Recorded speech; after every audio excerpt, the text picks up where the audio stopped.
नमो भगवते तस्मै कृष्णायाद्भुतकर्मणे रूपनाम विभेदेन जगत् क्रीडति यो यतः मदनं कामरूपेण स्त्रीभावाद्भावितो हरिः मोहयन्मूलरूपेण अवतीर्णसेभ्यः एव सः यत्कृपालवमाश्रित्य तरन्ति भवसागरं पद्मावती मनोमोदं घनश्याममहं भजे। स्वमार्गीय शरण समर्पण सेवादि निरूपण ग्रंथ रचयिता श्री रायचरण। तदंतर्गत इस सिद्धांत शतक ग्रंथ के अंतर्गत विविध विविध विषयों का निरूपण और उन विषयों में श्री राय जी ने समग्र पुष्टि मार्ग के सिद्धांत को प्रकार को समेट लिया है। जैसा कि आप सभी जानते हैं, अभी तक में सिद्धांत, शरणागति, समर्पण, सेवा विधि, गुरु एवं सेवा, सेवा में किस प्रकार का भाव रखना है, वृत्ति कैसी रखनी है, इत्यादि विषयों पर अभी अपनी चर्चा चल रही है। इस ग्रंथ के 60 श्लोक परिपूर्ण हो चुके हैं। 61वां श्लोक हमने प्रारंभ किया है और वो 61वें श्लोक में श्री हरिचरण आज्ञा करते हैं, धर्मशास्त्रात् तु बलवत् भक्ति शास्त्रमिति स्थिति चित्तम हरौ प्रतिष्ठाप्य वृत्ति यत्नम चकारय। 61वें श्लोक में बड़ा ही सुंदर प्रकार, बहुत ही बढ़िया प्रकार आज्ञा करते हैं, धर्मशास्त्रात् तु बलवत् भक्ति शास्त्रमिति स्थिति, कि धर्मशास्त्र से भक्ति शास्त्र को बलवान मानना चाहिए।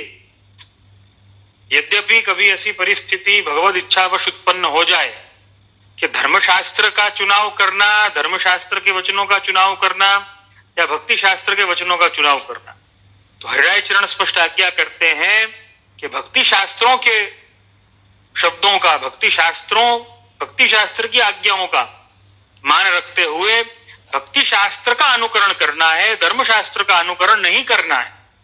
इतनी स्पष्ट आज्ञा श्री हरिराय चरण ने कही है। और इसी के अंतर्गत हिंदी अनुवादक ने यहां पर बड़ा ही सुंदर प्रकार एक लिखा है कि इस भक्ति मार्गीय धर्म का पालन करने में स्मार्त धर्म की रक्षा नहीं होती तो क्या करना, और स्मार्त धर्म की रक्षा करनी या भक्ति मार्गीय धर्म का पालन करना। वहां श्री हरिराय जी आज्ञा करते हैं कि स्मार्त धर्म को छोड़ना, परंतु भगवत धर्म का तो पालन करना। अभी स्मार्त धर्म क्या है, इस पर एक प्रश्न आया है। हमारे बहुत ही बालक, युवा तो नहीं, बालक श्रोता हैं, उन्होंने प्रश्न किया। हरित त्रिवेदी उनका नाम है, आपके एफसीसी सत्संग व्हाट्सएप ग्रुप की प्रश्नों की सूची में 48वां प्रश्न है। उसमें हरित त्रिवेदी पूछते हैं, स्मार्त धर्म का अर्थ क्या है? स्मार्त धर्म का अर्थ है जिन धर्मों का निरूपण स्मृतियों में किया गया, उन्हें स्मार्त धर्म कहते हैं। अब इस स्मृतियों में जो धर्म का निरूपण किया गया है, ये किस धर्म का निरूपण किया गया है? ये वेद धर्म का ही निरूपण किया गया। लेकिन स्मृति जब आती है, देखो श्रौत और स्मार्त में फर्क क्या है, एक बहुत ही कॉमन प्रकार से अगर हम समझने का प्रयत्न करें, बहुत ही सहज प्रकार से समझने का प्रयत्न करते हैं, तो अगर श्रौत धर्म या वेद धर्म, देखो वेद हमेशा किसी सिद्धांत के ऊपर बताते हैं, प्रिंसिपल्स बताते हैं। स्मृति जो है उन प्रिंसिपल्स को कैसे फॉलो करना है ये बताते। मेरे कहने का तात्पर्य शायद आप लोगों को ध्यान में आया होगा। श्रौत धर्म जो है, वेद धर्म जो है, वो प्रिंसिपल्स बताते हैं, सिद्धांत बताते हैं, लेकिन उन सिद्धांतों का पालन कैसे करना है ये स्मृति बताती हैं, धर्मशास्त्र बताते हैं, जैसे कि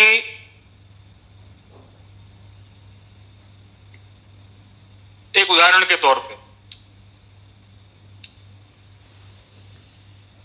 अगर श्रुतियां ये बताती होंगी कि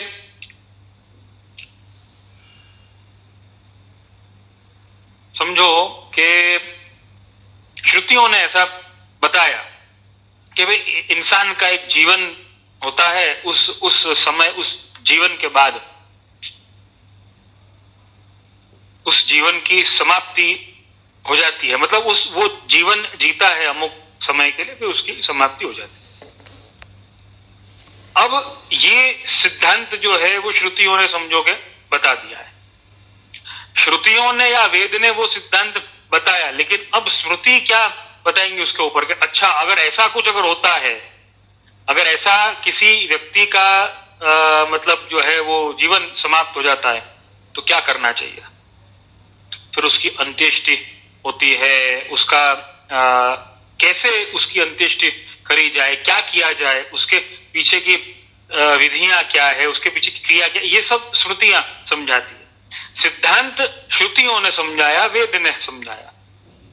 ये एक बहुत ही छोटा सा मैंने एक एग्जाम्पल दिया है, थोड़ा सबको समझ में आए इसलिए, लेकिन कहने का तात्पर्य यही है कि श्रुति जो है, वेद जो है वो सिद्धांत समझाते हैं, वो प्रिंसिपल्स समझाते हैं, लेकिन स्मृति जो है उन प्रिंसिपल्स को कैसे अपने जीवन में उतारा जाए, कैसे उसका पालन किया जाए, ये स्मृतियां समझाती। तो ये स्मार्त धर्म, स्मृति में जो धर्म कहे गए हैं, मनुस्मृति, याज्ञवल्क्य स्मृति, पाराशर स्मृति इत्यादि कई ऋषियों के नाम पर स्मृतियां हैं। जिन ऋषियों ने वेद को पढ़ा उसमें से उन्होंने जो समझा और उसके अंतर्गत वेद में जो प्रतिपादित है उसको समझने के पश्चात जो धर्मों का उन्होंने निरूपण किया कि ये धर्म इस ढंग से किया जाए, ये धर्म को इस ढंग से निभाया जाए, जिसने जैसा निरूपण किया है उसके नाम की वो स्मृति होगी। तो ये अपना वेद धर्म, ये अपना शास्त्र धर्म, स्मार्त धर्म। देखो कितनी बड़ी बात है, यहां पर एक बात बहुत समझने की है, यहां पर चॉइस जो है वो स्मार्त धर्म और भक्ति धर्म की बात हो रही। वेद धर्म और भक्ति धर्म के बीच में कभी कोई, अब हमें ये भी संशय आएगा कि भाई बहुत सी बार ऐसा होता है कि वैदिक धर्म के बीच में भक्ति का धर्म कभी आ जाता है, तब हमें क्या समझना चाहिए, हमें वैदिक धर्म मानना चाहिए या भक्ति का धर्म, हमारे पुष्टि भक्ति का धर्म मानना चाहिए। तो वैष्णवों एक बात ध्यान में रखना, कभी भी वेद धर्म को निभाने में भक्ति के धर्म का बाद नहीं होता, हमेशा याद रखना। वेद धर्म को निभाने में कभी भी भक्ति के धर्म का बाद नहीं होता है। भक्ति के धर्म का बाद कब होता है, जब स्मृतियों में, जब स्मार्त धर्म निभाने की बात है, स्मार्त धर्म निभाने में भक्ति धर्म का बाद होता है। क्योंकि स्मार्त धर्म के अंतर्गत कई ऐसी वस्तु आती हैं जो अपन ऐसा मान सकते हैं कि अन्याश्रय की हो सकती हैं या अपनी सेवा छुड़वाने के लिए हो सकती हैं, मतलब छुड़वाने के लिए, लेकिन क्योंकि हम पुष्टि भक्त हैं, हम महाप्रभु जी के सेवक हैं, तो इस मार्ग के सिद्धांत कुछ अलग है, कुछ दिव्य है।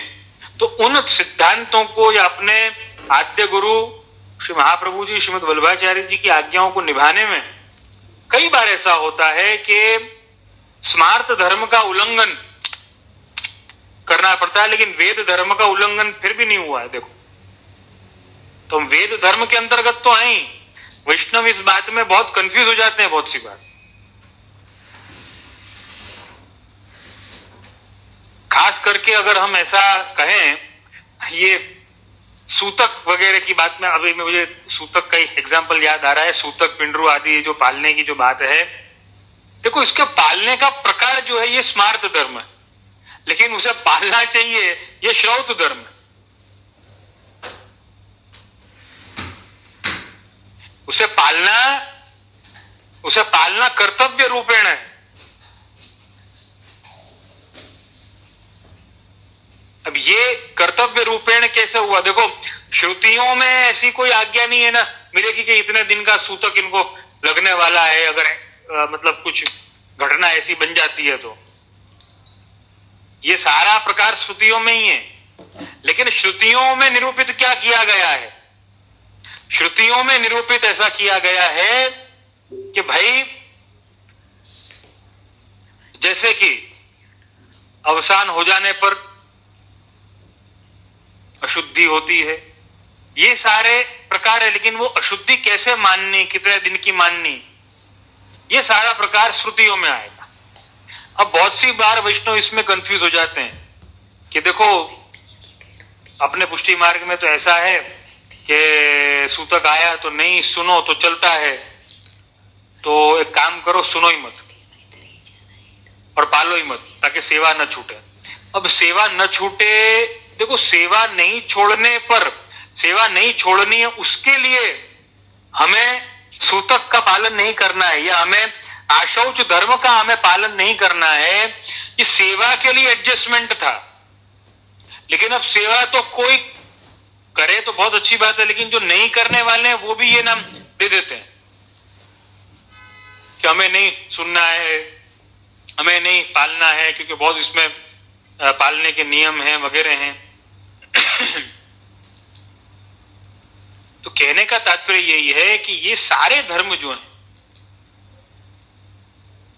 अगर देखो ये सारे धर्मों को हमें ठीक से समझना पड़ेगा। पहले अगर अशुद्धि प्राप्त हो रही है तब तो हम उसका पालन न करें तो नहीं चलता।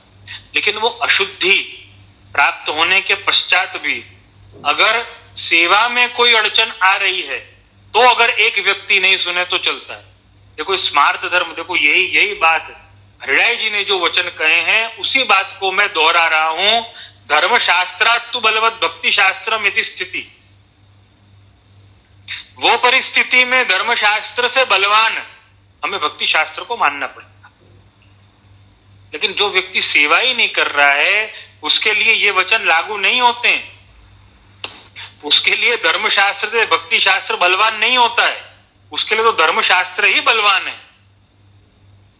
क्योंकि जब उसमें भक्ति नहीं है, जब वो खुद भक्त नहीं है, तो उसके लिए भक्ति शास्त्र की कोई वैल्यू ही नहीं है, उसके लिए कोई काम ही नहीं है। तो वो परिस्थिति में उसे तो धर्मशास्त्र का ही पालन करना, ये बहुत महत्व की बात है। अब कई लोग ऐसा मानते हैं कि देखो पुष्टि मार्ग में तो ऐसा अनाचार फैल रहा है और लोग सूतक वगैरह पालते वगैरह, ये सारी बातें होती हैं। लेकिन ये सब पूर्वाचार्यों की आज्ञाएं, हरिराय जी जैसे महानुभाव की आज्ञाएं जब हम सुनते हैं समझते हैं तो समझ में आता है कि ऐसा क्यों है। देखो सेवा में कैसा भाव रखना है, सेवा को सर्वोपरि मानना है, उसके लिए ये आज्ञा कर रहे हैं। सुमार्गीय शरण समर्पण सेवादि निरूपण ग्रंथ 61वां श्लोक, धर्मशास्त्रात्तु बलवत भक्ति शास्त्रम इति स्थिति। अगर ये एडजस्टमेंट, अगर अशुद्धि है भी सही लेकिन सुना नहीं है, वो चलता है। वो कब चलता है? जब भक्ति शास्त्र हमारे लिए श्रेष्ठ है धर्मशास्त्र से, सेवा हमारे लिए श्रेष्ठ है, तब चलता है। इस बात को हमेशा ध्यान में रखना। फिर भी भक्ति शास्त्र का पालन करने वाला भी, अपने यहां पे पुष्टि मार्ग में नियम है कि अगर सेवा में अगर खेच पड़ रही है, प्रभु को परिश्रम पड़ रहा है, तो भी वो आखिरी दिन रात्रि को सुन के एक रात्रि का सूतक जरूर पालता है और दूसरे दिन शुद्ध हो करके जनोई कंठी इत्यादि बदल करके और फिर सेवा में जाता है। तो इससे वेद धर्म का उल्लंघन नहीं हो रहा है। देखो वापस, भले भक्ति शास्त्र को बलवान माना लेकिन वेद धर्म का उल्लंघन नहीं किया, शास्त्र धर्म का उल्लंघन नहीं किया। दोनों धर्म निभे।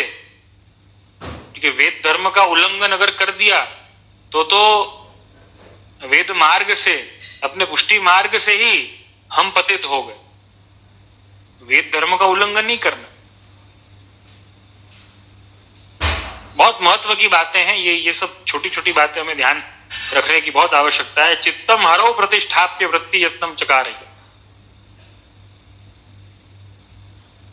हमारी वृत्ति जो है वो कैसी होनी चाहिए? देखो कितनी सुंदर बात राय चरण आप आज्ञा करते हैं। हमारी वृत्ति कैसी होनी चाहिए कि हमारा चित्त श्री प्रभु में रख सके, ऐसी वृत्ति रखनी। वृत्ति का अर्थ क्या? अपना प्रोफेशन, अपनी लाइफ, अपना लौकिक ऐसा रखना कि वो प्रभु में मन लगाने से, प्रभु की सेवा करने से रोके नहीं। विष्णु हमारे साथ में बहुत बड़ी प्रॉब्लम है। हम कई बार ये बात मैं कई बार दोहरा चुका हूं, मुझे लगता है मेरे वचनामृतों में, लेकिन वापस मैं इस बात को कहूंगा, श्री राय जी ने आज्ञा करी है इसलिए। बहुत सी बार ऐसा होता है कि हम ऐसा कहते हैं हम सेवा नहीं कर पाते, बहुत इच्छा हो रही है, लेकिन हमें ये नहीं पता है, हम ये नहीं समझ रहे हैं कि ये जो पूरा लौकिक का पूरा जो माया जाल है उसे बुनने वाले हम खुद हैं, इसलिए सेवा नहीं कर पा रहे। क्या ये हमने सोचा है?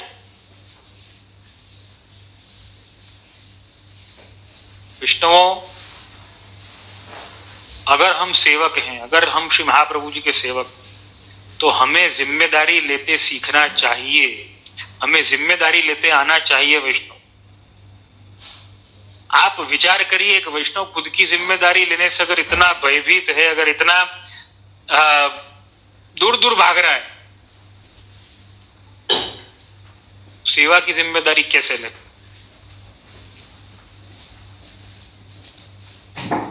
हम सबकी जिम्मेदारी लेने के लिए तैयार हैं। हम पूरी लौकिक, पूरे संसार की सेवा की जिम्मेदारी लेने के लिए तैयार हैं, लेकिन इस जगत की जिम्मेदारी लेने के चक्कर में हम जगदीश की जिम्मेदारी लेने के लिए क्यों तैयार नहीं होते? मुझे लगता है कि मेरी बातों को आप समझ रहे होंगे सब वैष्णव। अपनी वृत्ति ऐसी रखें कि प्रभु सेवा में, भक्ति धर्म में वो बाधा उत्पन्न न करे। ये विचार करके ये एडजस्टमेंट कब हो पाएगा, ये विचार कब आएगा आपको मालूम है? ये विचार तब आएगा जब हमने सेवा को या भक्ति मार्ग को, हमने भक्ति शास्त्र को सर्वोपरि माना है, तब आएगा ये विचार। लौकिक में कुछ भी करने से पहले हमें ये विचार आता है कि क्या मेरे ये स्टेप से, क्या मेरे ये विचार से, क्या मेरे ये वाणी से, क्या मेरे ये वर्तन से भगवत सेवा में कोई अड़चन आने वाली है या नहीं आने वाली? क्या आने वाला है, क्या होने वाला है, हमें विचार नहीं आता है। और फिर जब हम भगवत सेवा करना चाहते हैं या हम भगवत सेवा करने जाते हैं, तब सब समस्याएं खड़ी होती हैं, तब हमें बड़ा ही क्षोभ होता है, बड़ा ही दुख होता है।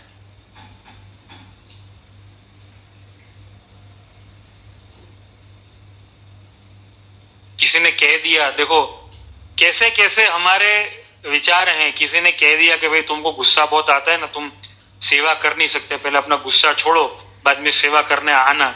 तो अपन क्या करते हैं मालूम है? अपन ये करते हैं कि अपन सेवा छोड़ देते हैं लेकिन गुस्सा नहीं छोड़ते। और कहते क्या है कि देखो भाई ठाकुर जी को गुस्सा कोई करे ना वो पसंद नहीं है, अब अपन अपना गुस्सा छोड़ नहीं सकते, तो अब क्या करें? सेवा छोड़ने के अलावा और क्या चाह रहा है हमारे पास में? गुस्सा हम छोड़ नहीं सकते। विष्णु, ये सारी बातों को चित्तम हरौ प्रतिष्ठाप्य वृत्ति यत्नम च कारयेत्। वृत्ति के लिए, वृत्ति पाने के लिए हमें प्रयत्न करना पड़े। अपने भगवत भाव को छोड़ के, अपने भक्ति भाव को छोड़ के ऐसा कभी नहीं करना, क्योंकि एक वैष्णव के लिए, एक भक्त के लिए सबसे अनमोल अगर कुछ हो तो उसका भक्ति भाव है।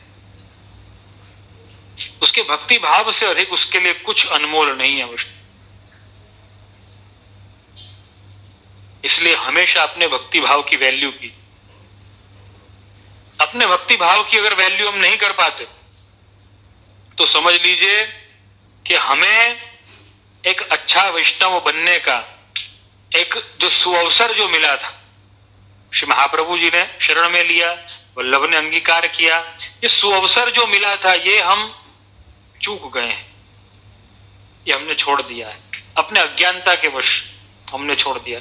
हमने सभी वस्तुओं की कितनी वैल्यू करी जीवन में, एक भक्ति भाव की वैल्यू क्यों नहीं कर पाए?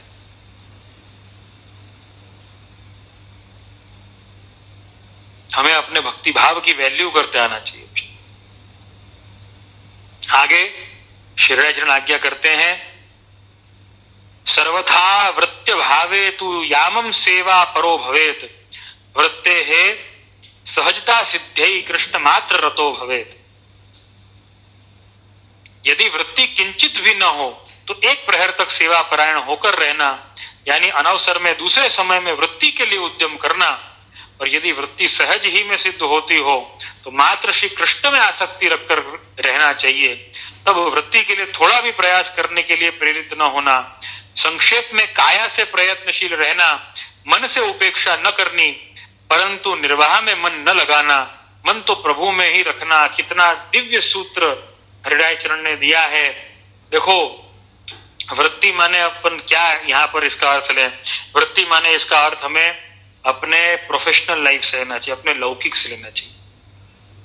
केवल प्रोफेशनल लाइफ की बात नहीं है यहाँ पे, उसका विस्तार मानना चाहिए कि हमारी जो लौकिक लाइफ है या हमारी प्रोफेशनल लाइफ है उसे हमें कैसे हैंडल करना है। देखो, वैष्णवों के लिए कितना ही अद्भुत ये प्रयास श्री राय जी ने किया है, कितना परिश्रम लिया है। जो कहते हैं कि एक प्रहर की सेवा, देखो श्री महाप्रभु जी ने निबंध में आज्ञा करी है, एक कालम द्विकालम व त्रिकालम वापि पूजये। 3 प्रकार से सेवा हो सकती है, एक काल, द्विकाल और त्रिकाल। अब एक काल किसके लिए, द्विकाल किसके लिए और त्रिकाल किसके लिए? हमें ऐसा लगता है, देखो कभी किसी वैष्णव को मुझे लगता है ये बहुत ही, वैसे मैंने ये आज तक ये प्रश्न या ये चर्चा करते हुए किसी को सुना नहीं है, या शायद हो सकता है मेरे सामने कोई नहीं आया हो, किसी ने ये कभी पूछा हो कि कितने समय सेवा करनी चाहिए। हाँ, ये जरूर मेरे सामने प्रश्न आया है कि कितनी, कम से कम कितनी सेवा करनी चाहिए, कम से कम कितनी देर तक सेवा हो सकती है, ये बताओ। 5 मिनट, 10 मिनट, 15 मिनट, आधा घंटा, कितनी कम से कम सेवा करें तो चलता है, ये सवाल आया है। लेकिन कभी ये वाला सवाल नहीं आया है कि महाप्रभु जी की आज्ञा एक कालम द्विकालम व त्रिकालम वापि पूजये। तो ये जो एक काल, द्विकाल या त्रिकाल या किनके लिए, और ऐसी आज्ञा और या ऐसे विकल्प श्री महाप्रभु जी क्यों देते? अब उसका जवाब देखो यहाँ पे हरिराय चरण देते हैं। हरिराय चरण आज्ञा करते हैं कि हमारी वृत्ति, हमारा प्रोफेशन, हमारा लौकिक ऐसा है कि हम उसे छोड़ नहीं सकते, हम उसे बंधे हुए। कौन सी परिस्थिति में? जब हमारी वृत्ति के बिना हमारा जीवन यापन न चल पाता हो। मेरे कहने का तात्पर्य आप लोग समझे होंगे। हमारे लौकिक शब्दों में कहूं कि हमारे कमाए बिना हमारा घर न चलता हो। इस परिस्थिति में कमाने जाना अत्यावश्यक हो तो एक काल सेवा करनी चाहिए, एक प्रहर सेवा करनी, मतलब 3 घंटे की सेवा करनी चाहिए। देखो 3 घंटे का अर्थ ये है कि हमें मंगला से लेकर और राजभोग तक की सेवा, ये सामान्य मैं समझ दे रहा हूं, हमें करनी चाहिए।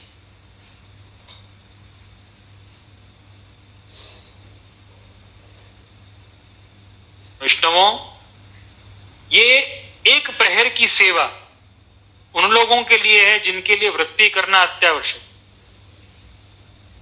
लेकिन देखो आगे कितनी सुंदर बात बताते हैं, वृत्ते है सहजता सिद्धि कृष्ण मात्र रतो भवेत। ये आज्ञा करते हैं हरिराय चरण। कहा कि अगर वृत्ति सहजता से ही मिल जाती है, कईयों के लिए देखो, कईयों के लिए ऐसा होता है कि बहुत ज्यादा उद्यम नहीं करना पड़ता, भगवत कृपा उन पर होती है। उनमें देखो, अब उसको भगवत कृपा को, मैं जिसको भगवत कृपा कह रहा हूं उसको वो कोई भी नाम दे सकते हैं। આપણો ધંધો સેટ છે, આપણને કઈ વાંધો નથી, આપણને કઈ ટેન્શન નથી, फैमिली बिजनेस છે, આમ છે, जो नाम देना चाहो दे दो, नो प्रॉब्लम। अगर ऐसी परिस्थिति है तो ऐसी परिस्थिति में वृत्ति के पीछे भागना, नौकरी धंधे के पीछे भागना, ये हृदय चरण को नामंजूर है। वृत्ति सहजता से सिद्ध हो रही है तो भी क्या है, बस उसी वृत्ति में लगे हुए हैं, उसी में बैठे हुए हैं, मतलब सहजता में सिद्ध हो रही है। जो कुछ प्राप्त हो रहा है, जो कुछ प्राप्त है वो पर्याप्त है।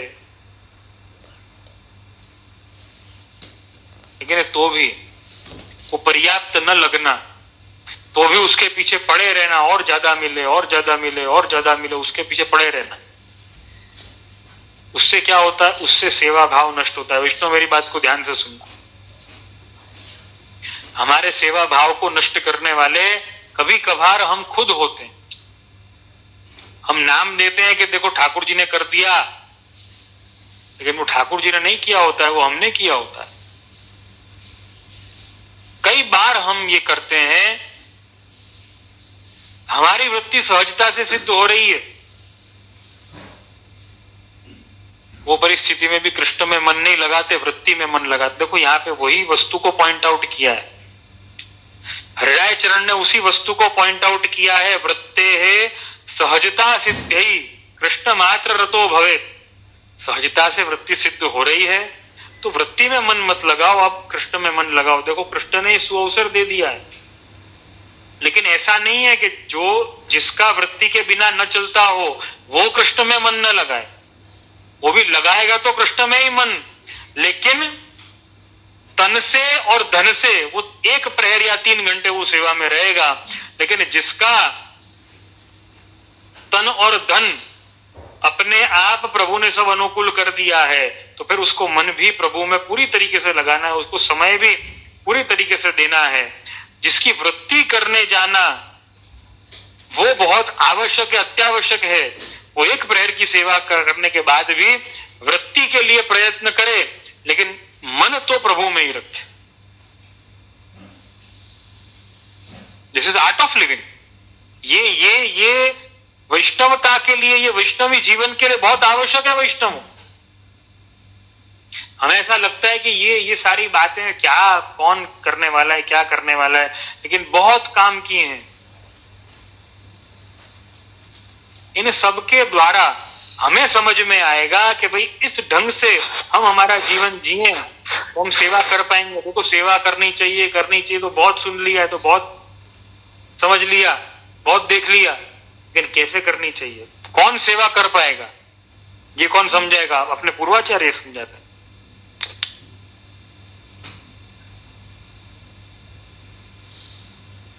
विष्णु अपने जीवन के निर्णयों को, अपने जीवन में क्या करना, कैसे नहीं करना, क्या नहीं करना, इन सब की पसंदगी हमें इस ढंग से करनी है कि हमारा चित्त जो है वो सदैव प्रभु में रहे। अगर हमने इन वस्तुओं की पसंदगी ऐसे करी है कि हमारा चित्त प्रभु में नहीं लगता है, फिर उसके बाद में प्रभु का नाम देना या महाप्रभु जी का नाम देना या यूं कहना कि अब सेवा कौन करेगा, क्या करेगा, हमारे पास में टाइम नहीं है, वो तो होने वाला। क्या कोई ऐसा कहता है कि हमारे पास में हमारा जीवन जीने के लिए टाइम नहीं, हमारे फैमिली के लिए टाइम नहीं, इसलिए हमने फैमिली नहीं करी, सिर्फ नौकरी किए जा रहे? कोई ऐसा दिखा आपको आज तक? कोई नहीं होगा। सब कुछ नौकरी धंधा पानी सब कुछ छोड़ करके और संसार पर ध्यान देगा। वैष्णव कहने का तात्पर्य यही है कि हम अपने जीवन में कैसे निर्णयों को ले रहे हैं, कैसे अपने जीवन की शैली की पसंदगी कर रहे हैं, उसके ऊपर हमारी सेवा, उसके ऊपर हमारा भक्ति धर्म आधारित है। यदि हम निर्णय ही गलत लेंगे तो फिर सेवा नहीं करते। आगे हरियर्थम अपि यत्नेन जात वै मुख्य वारणे श्री भागवत पाठम च विदत ध्यान नियमे नहीं।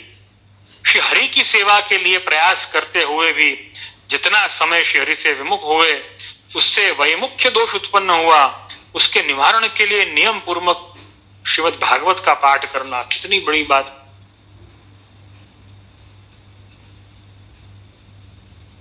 वृत्ति करते हुए जितना समय हरि की सेवा चूके, हरि की सेवा के लिए प्रयास करते हुए जितना समय श्री हरि से विमुख हुए, मतलब वृत्ति के लिए गए, हरि से विमुख हुए, अब क्या मालूम कितनी देर हमारा मन लगा प्रभु में और नहीं लगा, क्या मालूम। तो क्या उससे वैमुख्य दोष मतलब विमुखता का दोष लगा है, और ये वैमुख्य दोष के निवारण के लिए नियम पूर्वक श्रीमद् भागवत का पाठ करना चाहिए। पठेच्च नियमम कृत्वा श्रीमद् भागवतम आदरात्।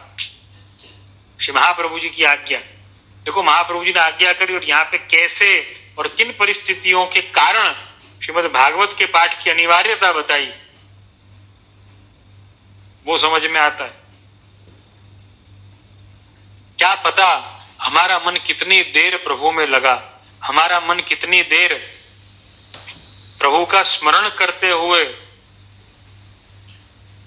अन्य कहीं और जगह पर नहीं गया, हमें नहीं मालूम है। तो कि ऐसा वैमुख्य दोष जो है वो बहुत खतरनाक है, और उसके निवारण के लिए हमें श्रीमद् भागवत का पाठ करना चाहिए। देखो, सेवा का ही हिस्सा है, सत्संग कहो या श्रीमद् भागवत का पाठ कहो, सेवा का ही हिस्सा है। अगर सेवा करने वाला श्री महाप्रभु जी के सिद्धांतों को नहीं जानता, श्री महाप्रभु जी के वचनों को नहीं सुनता, नहीं श्रवण करता, तो उसकी सेवा करने का कोई तात्पर्य नहीं, वो सेवा कर नहीं पाएगा। शायद कुछ समय के लिए सेवा कर पाएगा, लेकिन जो सेवा में उसकी कंसिस्टेंसी रहनी चाहिए, जो रेगुलरिटी रहनी चाहिए, वो सब समाप्त है, वो सब नहीं होने वाला। ये बात ध्यान में रखो। चित्त क्षोभज वैमुख्या भावाय पुरुषम सहेत मानयेदपि कृष्णोक्तम इत्येवोत्साह सिद्धये। कि चित्त क्षुब्ध होने से श्री हरि से विमुखता हो जाती है, इससे भी विमुखता का दोष लगता है। उसका नाश करने के लिए जो कुछ आपत्ति आ गिरे उसे सहन करना क्या बड़ी बात हो। चित्त की क्षुब्धता, अगर हमारा चित्त शांत नहीं है, अगर हमारे चित्त में आनंद नहीं है, तो कहा कि ऐसा समझ लेना अपने आप हरि से विमुख हो गए वैष्णवों। हमारा चित्त दिन में कितनी बार आनंदित रहता है आप सोचना, मतलब हमारे कृष्ण से विमुखता कितनी है आप सोचना। मैं आप लोगों की नहीं, मैं तो अपनी भी बात करूंगा, सबकी बात अपन करते हैं। आजकल के लौकिक का हर एक जीव उसकी ये परिस्थिति है, चित्त में क्षोभ बहुत है,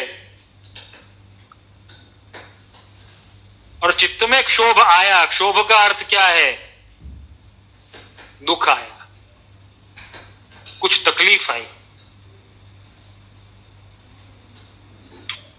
जब चित्त में कुछ तकलीफ आई, जब कुछ क्षोभ आया, कोई दुख आया, तो कहा कि उसी समय हरि से विमुखता हो जाएगी तुम्हारी, क्योंकि हरि तो आनंद स्वरूप है, प्रभु तो आनंद स्वरूप है। उन आनंद स्वरूप से विमुखता अपने आप ही हो जाएगी अगर चित्त क्षुब्ध है तो। इससे भी विमुखता का दोष लगता है, क्षोभ होने से भी विमुखता का दोष लगता है। इसलिए वैष्णवों को सदैव प्रयत्न करना कि वो कैसे आनंद में रहे।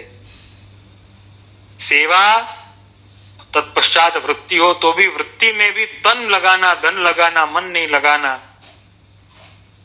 और तत्पश्चात श्रीमद् भागवत का पाठ, विमुखता के दोष के निवारणार्थ, उसका नाश करने के लिए जो कुछ आपत्ति आ गई उसे सहन करना। यहाँ के ये विमुखता का दोष नहीं लगे उसके लिए क्या करना कि चित्त क्षोभ नहीं प्राप्त करे, चित्त क्षुब्ध नहीं हो, चित्त में दुख नहीं आए। देखो, दुख जीवन में आए लेकिन चित्त में नहीं आए। देखो, ऐसा नहीं कहा कि तुम्हारे जीवन में दुख नहीं आएगा, ये बात को समझना खास। ऐसा कहा है कि जीवन में तो दुख आ सकता है लेकिन वो चित्त में ना आए, वो चित्त को दुखी न करे।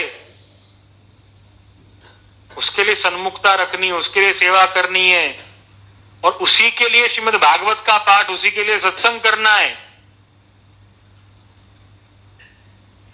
विमुखता से बचने के लिए। और विमुखता से बचने के लिए कहा कि कोई आपत्ति आए तो उसे भी सहन करना, लेकिन चित्त को क्षुब्ध नहीं करना।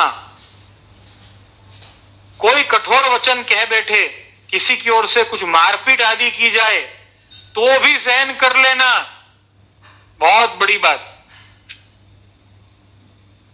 श्रीमदाचार्य चरण श्री महाप्रभु जी की आज्ञा है, सर्वम सहेत पुरुषम सर्वेशाम कृष्ण भावनाथ, यानी सब में भगवत बुद्धि रखकर जो कुछ कठोर वचन आदि कहे वह सब सहन कर लेना।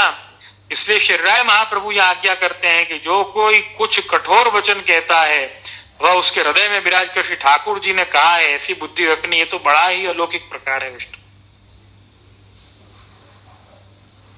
शायद मैं आप सबको श्री हरिराय जी की आज्ञा का अनुवाद ही पढ़ के सुना रहा हूं, लेकिन ये सुनकर के भी आपको असंभव सा लगने वाला है, मैं जानता हूं। लेकिन कम से कम हम इतना श्री हरिराय चरण के जो ये रत्न रूपी वचन हैं उनका पालन हम कर सकें, बहुत आनंद की बात है। लेकिन अगर न कर सकें तो भी हमारे चित्त को क्षोभ प्राप्त नहीं हो, इसका प्रयत्न जरूर करें विष्णु। वो कैसे करना वो मैंने आपको बताया है। सानिध्य रख के, सन्मुखता रख के विमुखता से दूर हो सकते।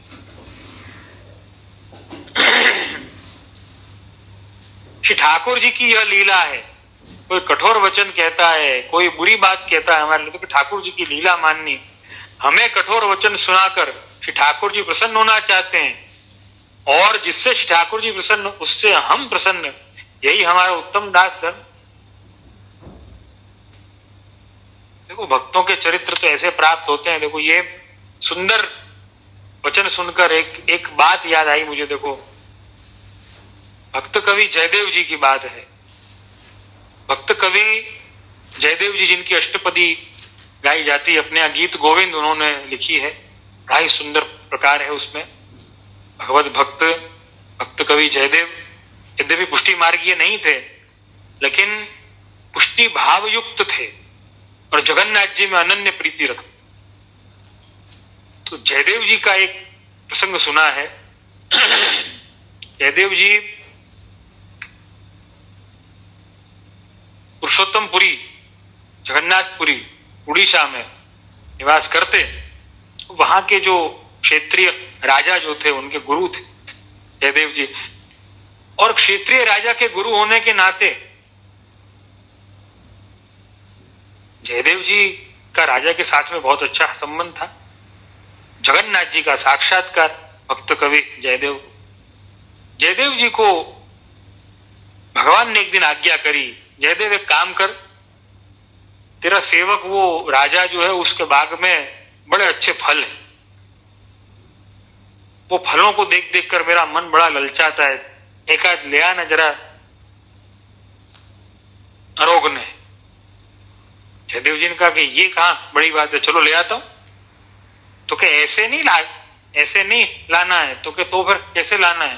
तो कैसे नहीं, चुपके से चोरी करके लाना। तो कि चोरी के फलों का स्वाद बड़ा मीठा होता है, भगवान ने ऐसी आज्ञा करी। जयदेव जी बड़े विस्मित हुए कि भगवान ये क्या बात है, चोरी करने की बात है ना समझा रहे।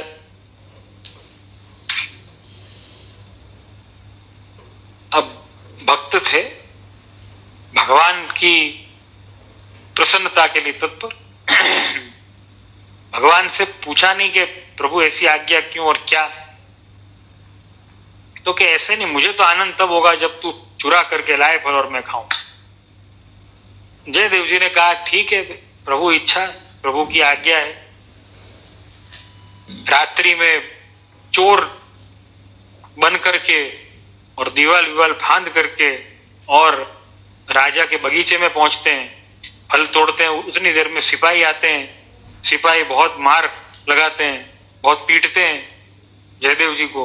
सिपाहियों को तो मालूम नहीं कौन है, सिपाहियों ने तो देखा कि चोर आया है, सिपाहियों ने बहुत मारा, बहुत पीटा, और पीट करके और फिर बंदी खाने में उनको बंद कर दिया। दूसरे दिन राजा के सामने लेकर के गए कि कहा कि चोर है, बाग में घुसाया था, फल तोड़ रहा था। राजा के सामने जब जयदेव जी को प्रस्तुत किया गया, राजा ने साक्षात दंडवत लगा दी। ओह गुरुदेव, आप सैनिकों को लताड़ा कि किसको लेकर के आओ, ये मेरे गुरु हैं, ये थोड़ी ना चोर हो सकते हैं। सैनिकों ने कहा कि महाराज इन्होंने चोरी की है, हमने इनको पकड़ा, फल चुराने के लिए आए थे, पकड़ा हमने इनको। राजा ने गुरु से पूछा, जयदेव जी से पूछा, क्या ये सच बोल रहे हैं? जयदेव जी ने कहा हाँ ये सच बोल रहे हैं, मैं चुराने आया आपको। राजा को बड़ा विस्मय हुआ कि अरे गुरुजी, आप मुझसे फल मांगते, अगर कहते तो पूरे बाग के फल आपको दे देता, आपको चुराने की क्या आवश्यकता पड़ी? जयदेव जी कुछ वहां पर नहीं बोलते, सिर्फ इतना कहा कि नहीं, कुछ ऐसी जरूरत थी इसलिए चुराने आना पड़ा। राजा भी समझ गए कि ये सिद्ध महापुरुष हैं, कोई लीला होगी, भगवान की कोई लीला होगी, क्या होगा। राजा ने भी कुछ नहीं कहा, क्षमा मांगी और मुक्त किया। और जगन्नाथ जी भगवान जो हैं जयदेव जी पर हंसे, जयदेव जी पर बड़े प्रसन्न हुए कि देख तुझे कैसे पिटवाया मैंने, देख। जयदेव जी कहे अरे भगवान ये कैसी लीला की आपने?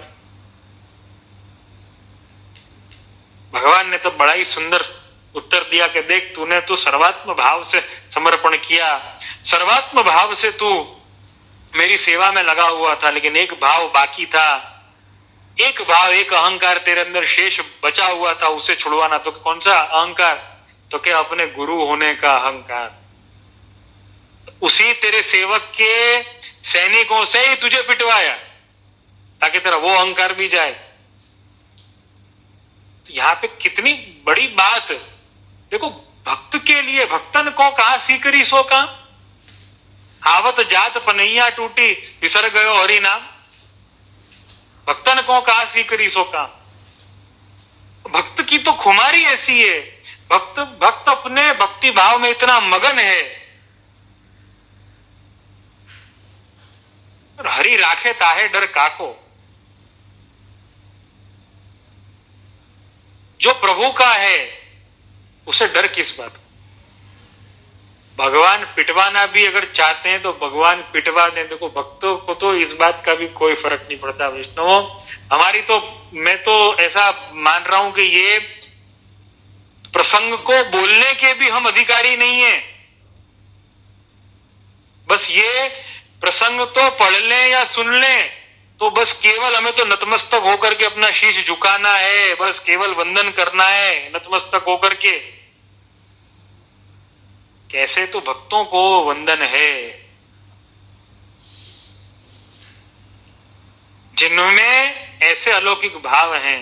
भगवान की कोई भी लीला के लिए उनके मन में कोई क्षोभ उत्पन्न नहीं होता है। तो कहा ये देखो, ये प्रसंग को, ऐसे प्रसंगों को स्मरण करते हुए हृदय जी की ये वाणी वो हमें सार्थक लगती है। तो इस प्रकार भाव रखने से सहन करने में भी उत्साह रहता है। हमें कठोर वचन सुनाकर श्री ठाकुर जी प्रसन्न होना चाहते हैं, और जिससे श्री ठाकुर जी प्रसन्न उससे हम भी प्रसन्न।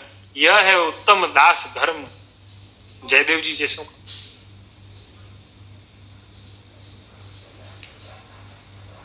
विष्णु बस ये ऐसे भक्तों को तो कोटि कोटि वंदन करते हुए ही हमें जीवन जीना है, अपने वैष्णवी जीवन को जीना है और सेवा करनी।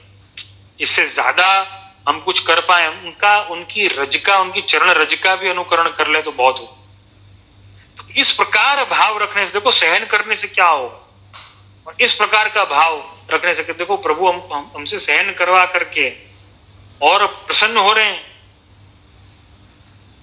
तो क्या सहन करने में भी उत्साह बना रहता है, कोई तकलीफ नहीं होती। वो कहते हैं ना, देखो साइकोलॉजी की बात समझाता हूं आपको। साइकोलॉजी की बात बताता हूं। हमें गुस्सा आता है, जब भी हमें गुस्सा आता है तो हम कहते क्या है कि मुझे गुस्सा दिलवाता है। वो उस आदमी ने गुस्सा दिलवाया, उसने ऐसा किया इसलिए गुस्सा आया, उसने ऐसा किया इसलिए गुस्सा आया। ये तो ऐसा हो गया कि जैसे कि हम ऐसा कहें कि हमें लघु शंका आती। अरे भाई, आपको गुस्सा आता नहीं है। जैसे कि किसी को लघु शंका आती है तो वो रोक नहीं सकता, जाना पड़ेगा। ऐसे क्या कभी किसी को गुस्सा आता है? अगर हमें ऐसा लगता है कि नहीं मुझे तो ऐसा गुस्सा आता है, अच्छा अगर कोई ऐसा कहे कि भाई जैसे लघु शंका नहीं रोक सकते, ऐसे मैं गुस्सा नहीं रोक सकता, तो उससे कहो अच्छा ठीक है, काम करो, रास्ते पर निकलो, ट्रैफिक सिग्नल तोड़ो। ट्रैफिक सिग्नल तोड़ने के बाद में प्रभु न करे और ट्रैफिक पुलिस हवलदार वहां पर मिल जाए, ट्रैफिक पुलिस ऑफिसर वहां पर मिल जाए और वो रोके, ए रुक जा, वो रोके और कहे कि भाई तुमने ये गलत किया है, तुम पर जुर्माना लगाया जाएगा, तुम्हें सजा दी जाएगी, और तब उसको कहो कि उस ट्रैफिक हवलदार पे गुस्सा करो। चलो, तू कौन होता है मुझे बोलने वाला, ऐसा है वैसा है, ये जो भी कुछ, उस पर गुस्सा करो। देखो फिर क्या होता है।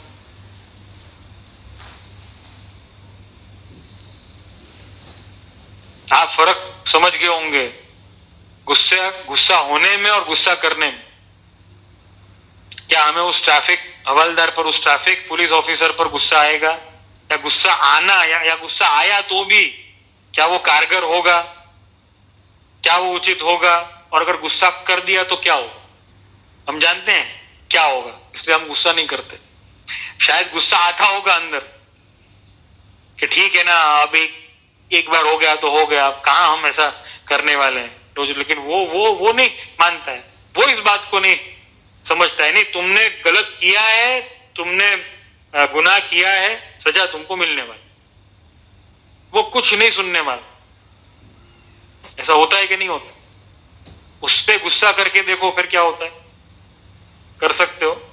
नहीं कर सकते हो। मतलब क्या हुआ, हमें जब गुस्सा हमें तभी आता है जब हम जानते हैं कि हमारा यहां पर गुस्सा करने से कोई नुकसान नहीं होने वाला। अपने ऑफिस में जाओ, अपने ऑफिस में जो अपना बॉस हो, अपना सीनियर हो, बिना कोई गलती के कभी कुछ बोल दे, लताड़ दे, कभी हम गुस्सा नहीं करते। लेकिन हमारे भगवान पे हमारा गुस्सा सारा का सारा उतरता है, क्योंकि जानते हैं भगवान तो चुपचाप बैठे रहेंगे, भगवान क्या बोलने वाले, तो करो।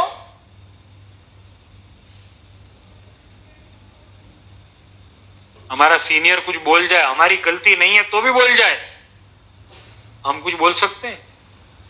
नहीं बोल सकते। गलती होने पर भी और गलती नहीं होने पर भी, दोनों परिस्थितियों में हम कुछ नहीं बोल सकते, क्योंकि हम जानते हैं अगर हमने कुछ बोला तो क्या होने वाला। मतलब हम गुस्सा करते हैं, मतलब ये रिस्पॉन्सिबिलिटी जब हम लेना सीखेंगे तब कंट्रोल अपने आप आएगा। ऐसे ही जब हम सहन करना सीखेंगे, जब हम सहन करने में ये मानेंगे कि शायद इससे प्रभु को प्रसन्नता होती होगी, तो सहन करना बहुत आसान हो जाएगा हमारे लिए।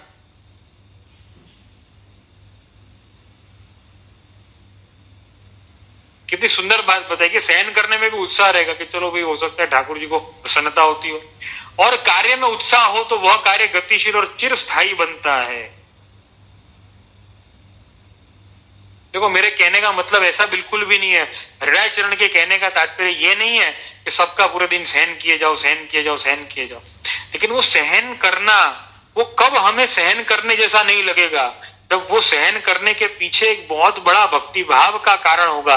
जैसे कि अपने सीनियर का सुनने में, किसी एम्प्लॉय को अपने सीनियर का सुनने में, या अपने बॉस का सुनने में, बुरा नहीं लगता है उसको। वो बाहर आने के बाद में अपने कलीग्स के साथ में बैठ करके हंसता ही है, पता नहीं आज कहाँ का टेंशन कहाँ पर इसने उतार दिया, छोड़ो ना इसकी बात क्या कर, बोल देता है, हो गई बात खत्म। लेकिन क्या यही बात वो अपने सीनियर के सामने बोल पाएगा? नहीं बोल पाएगा। मतलब तुमने गुस्सा किया है, तुम्हें गुस्सा दिलवाने वाला कौन है उसके ऊपर आधारित है कि तुमको गुस्सा आने वाला है या नहीं आने वाला। ये गुस्सा आने की बात में और लघु शंका आने की बात में बहुत अंतर है वैष्णव। तो रिस्पॉन्सिबिलिटी ने, जिम्मेदारी ने कि मैंने गुस्सा किया, आप रिस्पॉन्सिबिलिटी लोगे तो आपके पास में विकल्प होगा कि मैं गुस्सा कर भी सकता हूं, मैं गुस्सा नहीं भी कर सकता हूं। लेकिन अगर आपने रिस्पॉन्सिबिलिटी नहीं ली है, नहीं मुझे गुस्सा दिलवा दिया, मैं क्या करूं, ऐसा वैसा, रिस्पॉन्सिबिलिटी अगर आपने नहीं ली है तो फिर आपके हाथ में वो लगाम नहीं है। देखो आपके हाथ में से कंट्रोल छूट गया है। कंट्रोल छूटने के बाद में कुछ नहीं हो सकता विष्णु। कंट्रोल अपने हाथ में रखोगे, मैंने गुस्सा किया है, गुस्सा मैंने किया है, गलत किया है, मैंने किया है, लेकिन गुस्सा, तो कंट्रोल अपने हाथ में रहेगा। ऐसे ही सेवक धर्म में अगर सहन किया है, नहीं प्रभु के लिए किया है। कईयों को यह आश्चर्य होता है, देखो हमको यह आश्चर्य होता है जयदेव जी ने इतना कैसे सहन किया। अरे प्रभु के लिए सहन किया, जैसे एम्प्लॉय अपने सीनियर के लिए सहन करता है, अपनी सिक्योरिटी के लिए सहन करता है। उसके एक भक्त की सिक्योरिटी उसके भगवान की प्रसन्नता है, उसने भगवान के लिए सहन किया है। और उसने सहन नहीं किया, उसने भगवान की प्रसन्नता के लिए कार्य किया है। सहनशीलता तो अपने लिए, उसके लिए सहनशीलता है, तो उसके लिए तो भगवान का आनंद है। भगवान को प्रसन्नता हुई मतलब सब बात खत्म। इस दिव्य भाव के साथ में वो चलता है विष्णु। कितनी महत्व की बात है। तो क्या भगवान के लिए किया जाने वाला कोई भी कार्य एक भक्त के लिए उत्साह लेकर के आता है, और जिसमें उत्साह हो वो कार्य गतिशील बनता है और चिरस्थायी बनता है। ये बहुत महत्व की बात है।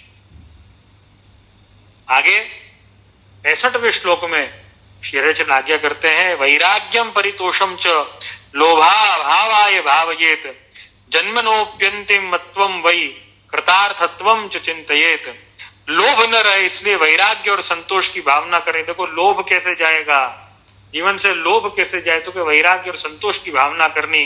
क्योंकि काम और लोभ प्रभु प्राप्ति में अवरोध करने वाले दो महान पर्वत हैं।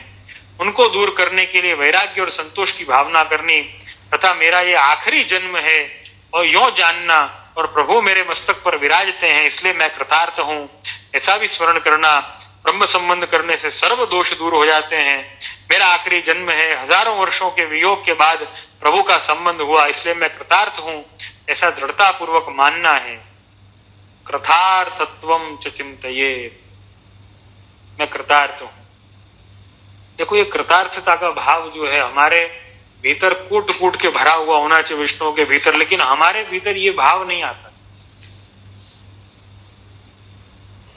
श्री महाप्रभु जी जैसे समर्थ गुरु प्राप्त हुए, मैं कृतार्थ। पुष्टि पुरुषोत्तम जैसे हमारे माथे विराज रहे हैं, हमसे सेवा ले रहे हैं, हमारे घर में विराज रहे हैं, मैं कृतार्थ।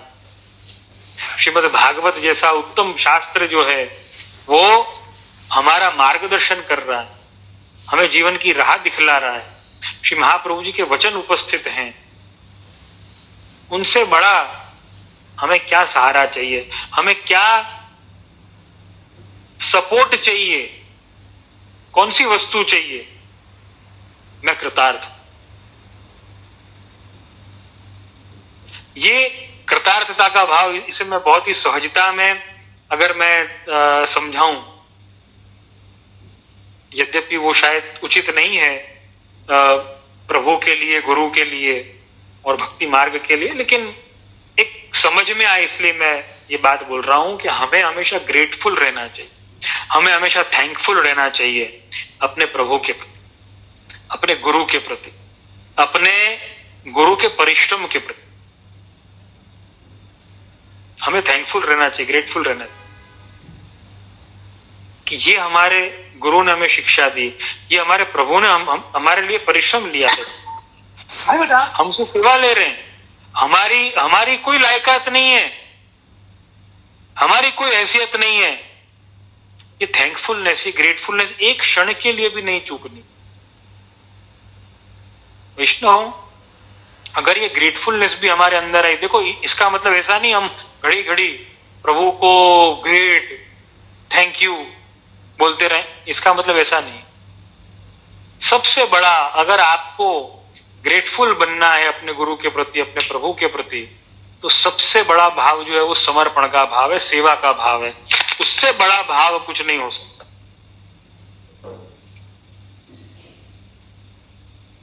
कई लोगों के मुख से सुनते हैं, अरे हमारे गुरु ने तो इतनी कृपा करी, ये क्या हो गया, कैसे बोल बोल कर सड़क जाते हैं। ये कैसी ग्रेटफुलनेस है, ये कैसी थैंकफुलनेस।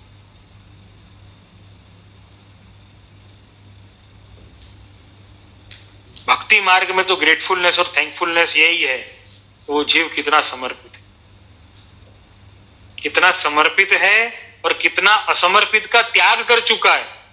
देखो बहुत महत्व की बात है, समर्पित तो है लेकिन असमर्पित का कितना त्याग किया। आश्रय तो रखता है, अन्याश्रय का कितना त्याग किया। या अन्याश्रय रख रहा है और आश्रय भी कर रहा है तो भी गड़बड़ है। अन्याश्रय का त्याग किया कि नहीं किया और आश्रय रखा कि नहीं रखा। बहुत महत्व की बातें हैं इसमें। अपने गुरु के प्रति, अपने प्रभु के प्रति थैंकफुल रहे, लेकिन थैंकफुल रहने का तरीका क्या है? अरे थैंक यू, टीचर्स डे आया तो थैंक यू, गुरु पूर्णिमा आई तो थैंक यू, फलाना आया तो थैंक यू। अरे भाई थैंक यू सब वर्चुअली है ना चल रहा है, थैंक यू। देखो अभी के दौर में तो ठीक है वर्चुअली अगर चलता हो तो भी, लेकिन यहां तो जीवन भर वर्चुअली ही चल रहा है। वैष्णवों के भाव मैं उन पे कोई आरोप या प्रत्यारोप या उनको गलत नहीं बता रहा हूं, लेकिन सिर्फ एक बात समझाने के लिए बोल रहा हूं। जितने उत्साह से हम मैसेजेस में या व्हाट्सएप पर या वर्चुअली या मीडिया से हम दंडवत प्रणाम करते हैं अपने गुरु को या अपने प्रभु को, या किसी दर्शन को करके फोटोग्राफ आए कुछ आए तो हम जो अभिभूत होते हैं, क्या हमने हकीकत में कभी उस दर्शन को प्राप्त करके और कृतार्थ होने का प्रयत्न किया? क्या हमने अपने गुरु के सन्मुख होकर के कितनी बार हमने दंडवत प्रणाम करने का प्रयत्न किया? वैष्णव सबसे बड़ा दंडवत प्रणाम तो यही है कि शिष्य जो है, सेवक जो है, गुरु के वचनों का अनुकरण करे। कृतार्थोहम कृतार्थोहम कृतार्थोहम न संशय। लेकिन ये लोभ करने नहीं देता है, और ये लोभ को भगाने का जो मूल मंत्र है वो वैराग्य और संतोष है। हमारे जीवन में हम वैराग्य लाएं, हमारे जीवन में हम संतोष लाएं, सबसे आवश्यक बात है। वैराग्य और संतोष से हमें लगेगा कि वैराग्य और संतोष से क्या होगा। हम वैराग्य और संतोष शायद न ला सके, मुझे लगता है, लेकिन कृतार्थता का भाव लाएंगे तो वैराग्य और संतोष अपने आप आ जाए। थैंकफुल, समर्पण का भाव, ग्रेटफुल है हम, थैंकफुल हैं। हम क्या कर सकते हैं अपने प्रभु के लिए, अपने गुरु के लिए, अपने मार्ग के लिए, अपनी वैष्णव सृष्टि के लिए हम क्या कर सकते हैं? वो थैंकफुलनेस का भाव है, वो ग्रेटफुलनेस का भाव है। न कि सिर्फ बोलना थैंक यू वेरी मच। आप जैसा गुरु तो कोई होगा नहीं, ये बहुत अच्छी बात है, ऐसा भाव है, बहुत अच्छी बात है। समर्पित कितना हुए, सेवा कितनी करी, दंडवत प्रणाम वर्चुअली तो बहुत हो गए, सन्मुख में जाकर के कितनी बार की। प्रभु के प्रति क्या भाव है, प्रभु के प्रति क्या समर्पण का भाव, कितनी सेवा है। निष्ठा तू साधन ही है वह न मनोरथ वार्ता है। यहाँ पे निष्ठा, ये निष्ठा का मार्ग है, विष्णु निष्ठा का मार्ग है, सिर्फ मनोरथ और वार्ताओं का मार्ग नहीं है। श्री महाप्रभु जी आज्ञा करते हैं, निष्ठा होनी चाहिए, सिंसियरिटी होनी चाहिए निभाने की अपने सेवक धर्म को, अपने समर्पण के धर्म, न कि मनोरथ और वार्ता। नहीं, मेरी बहुत इच्छा है कि मैं सेवा करूं, अरे बहुत इच्छा तो सबकी है।